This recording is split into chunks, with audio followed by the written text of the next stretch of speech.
Good afternoon, ladies and gentlemen. Thank you very much to the organisers for the opportunity to come here today and talk. So we'd like to just take the opportunity to introduce a little bit about the Chinese tea production. So I guess some of you know about the market, some of you may not be that familiar. So I'm hoping through this presentation just to give you some insights, but hopefully also some inspiration that you can take back to your businesses and into your markets and look at ways of innovating and maybe expanding avenues for your amazing Indian teas. So just a quick summary, we're going to look at a few statistics, the output, the current trends in China. We'll have a touch upon some import statistics, so teas being exported into the Chinese market. I then wanted just to give you a few different perspectives, including the very hot topic these days, AI. So I'll give you a quick view of what AI thinks. And as part of my preparations for a conclusion, I came across quite an interesting report from a Chinese organization, so I'll actually use that as part of my conclusion, and hopefully that will also give you a few insights and some food for thought.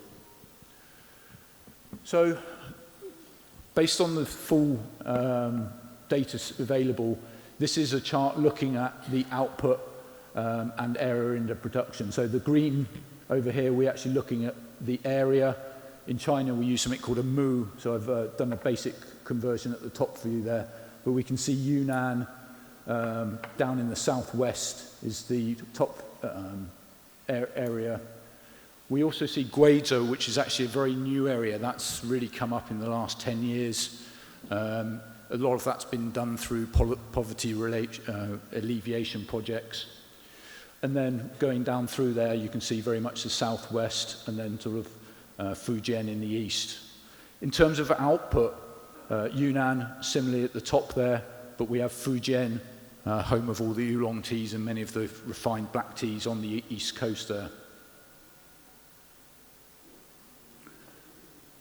So if we look at the trend over the last 12 to 13 years, there's constant growth, both in terms of the output, but also the amount of land under cultivation.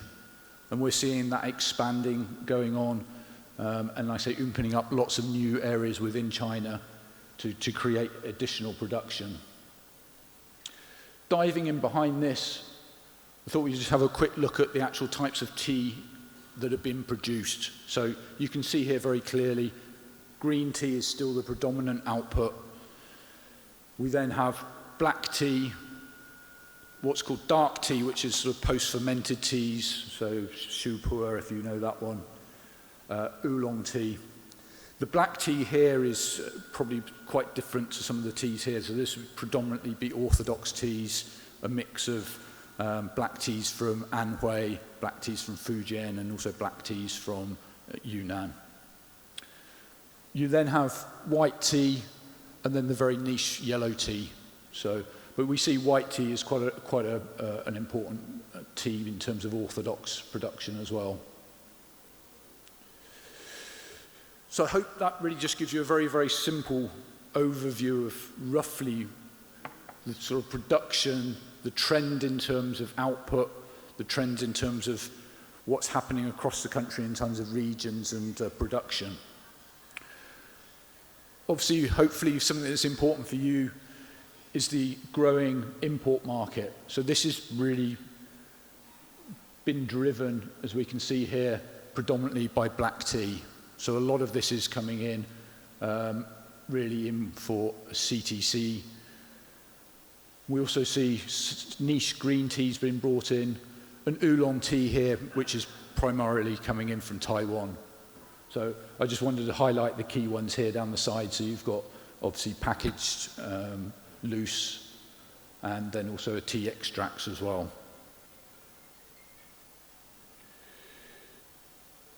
Again, looking at the full data, again, I wanted to really highlight the chart at the bottom here. So this is, you'll notice a big jump. I'm going to show you another chart shortly. This one for 2023 was quite similar to the previous last year. So Sri Lanka, if we look on the left-hand side, is dominating in terms of volume, followed by India, Burundi. And then if you look on the other side in terms of value, you see Sri Lanka again at the top, but Taiwan there with the very high valued oolong teas up in second place there. Jumping forwards to the half-year data for this is just been published, you can see quite a big shift. I think an important area to look at here is obviously India and Sri Lanka's average price is still fairly robust. We see a lot of new tea coming in now from Vietnam because it's part of the Asian trade bloc, and obviously coming up, I think, as Dan mentioned this morning, Kenya is a growing area, and a lot of this is going into the milk teas and into the RTD segment within China.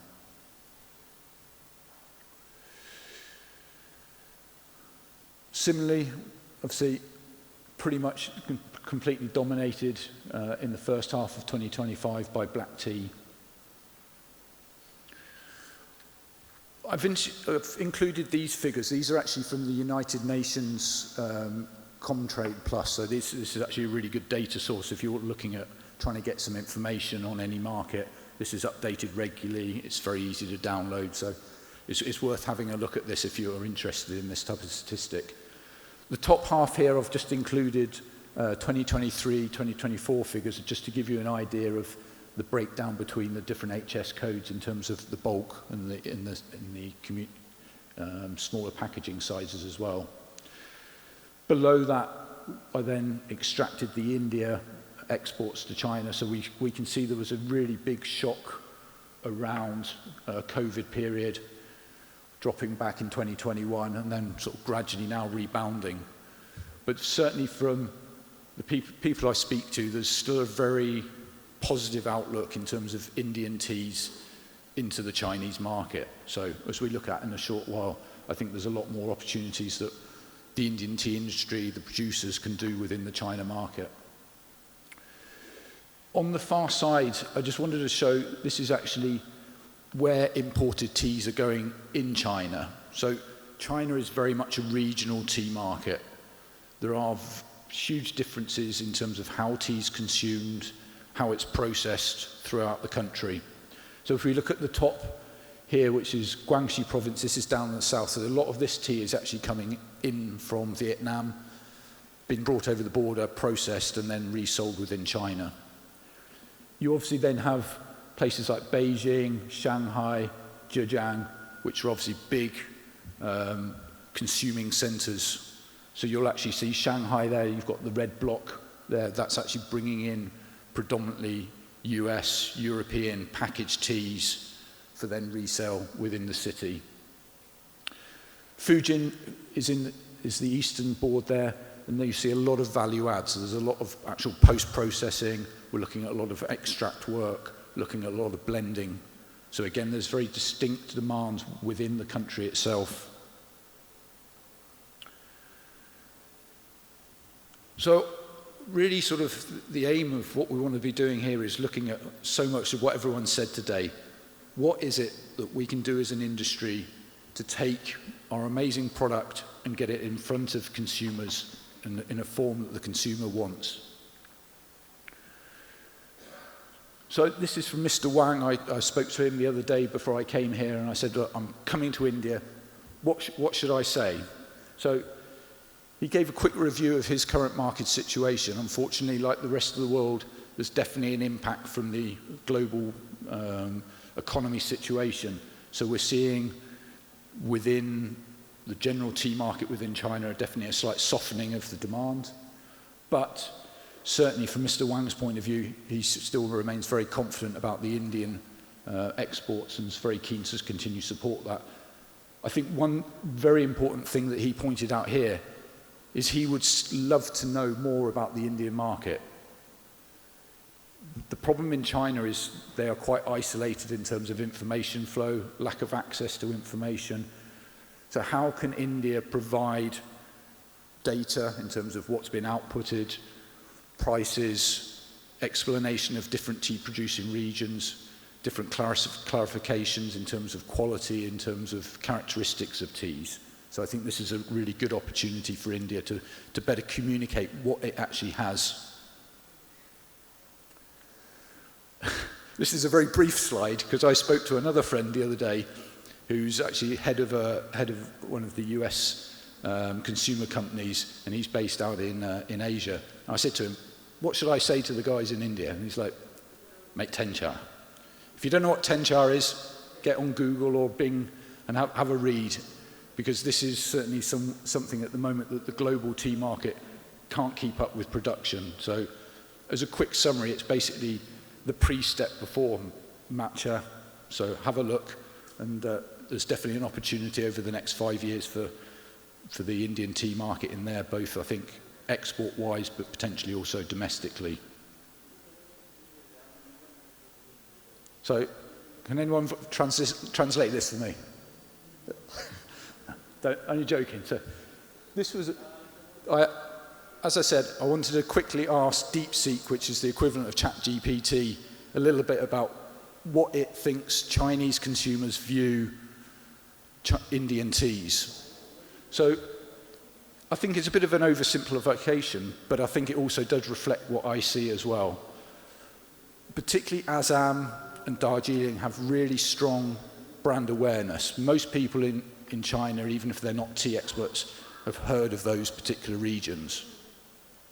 However, I think as the last summary summarizes really well, there's awareness, but there really isn't any understanding of what that is, and there's certainly no understanding of how they can enjoy these teas, where they can get them. As it says here, Darjeeling tea sort of seems to be the champagne of tea. It's not suitable for day-to-day drinking. You obviously need to address that. Assam tea, it's great flavour. People want to be enjoying their milk teas. They want to be enjoying making tea at home. How do you get Assam tea to the consumers? And this is what I said. I discovered this is the China Tea Marketing Association. They generated a report for the internal China market. So up in the top here, the 4 areas of the sort of 4 high-level summaries that they created. But I thought there was a couple of very interesting points that are very relevant to the tea industry everywhere. How can we encourage new consumption modes? So we've obviously talked about the youth. We've talked about how we need to really re-engage with the consumer, but I think also how we can to blend with different sectors as well. Certainly one of the things that popped out in my mind is obviously, I think you've got Bollywood. Why is Indian teas not in every Bollywood movie? They should be the main ones drinking and enjoying it and showing it off. Where's the Indian cricket team? They should be having their RTD, Assam and Nilgiri teas when they're sitting on the side waiting for the next innings. How can we create that? Because again, once consumers start seeing that, you get the pull through and the interest.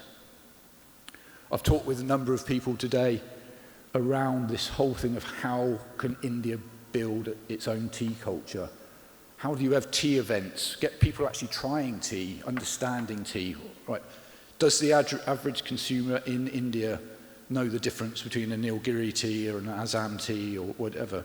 What's the difference between the estates? How many people have actually tried an unblended single source tea? We touched on obviously e-commerce, looking at how we can get and partner with e-commerce channels to get products to consumers that they can enjoy in whatever format they want. And I think really sort of probably just jumping straight to the end here, summary really of a lot of what else my fellow speakers have said, collaboration. How can we work together? We shouldn't be competing. Healthy competition spurs us onwards, but we should be working together, looking at how we can create empowerment and strong partners that we can be developing this amazing product for the next generation. So I think we need, as an industry, certainly from the production side, to be listening to the consumer. What does the consumer want? What do they like? What do they enjoy? How are they enjoying it? We need this continued working together as a community, looking at bringing on these new startups, fostering them, giving them the capital and the skills to build those up that they can then grow into the next big brands. Looking at how we work with the universities and associations to develop new technology, looking at how that can create new products, but also look outside of our traditional channels to market. We see things like green tea or polyphenols going into cosmetics, into fragrances, looking at, for example, matcha going into baking and catering sectors.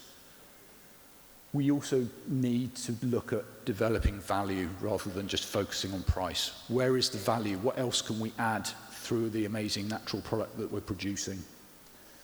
And as part of that, looking at new technologies in terms of concentrates, extracts, looking at freeze drying, powdering, and then, as we said, the matcha and chencha, which we can see globally is really sort of is booming, and pretty much at the moment the global production can't keep up with that. Why don't we have Indian matcha? Why don't we have Nilgiri matcha? I think in the future that's going to mature, and there's going to be a lot more sort of geographical location benefits from that as well. So I'd like to thank you all very much for your attention and staying awake after lunch. Thank you again to all the organisers and also to my esteemed panel as well. Thank you very much.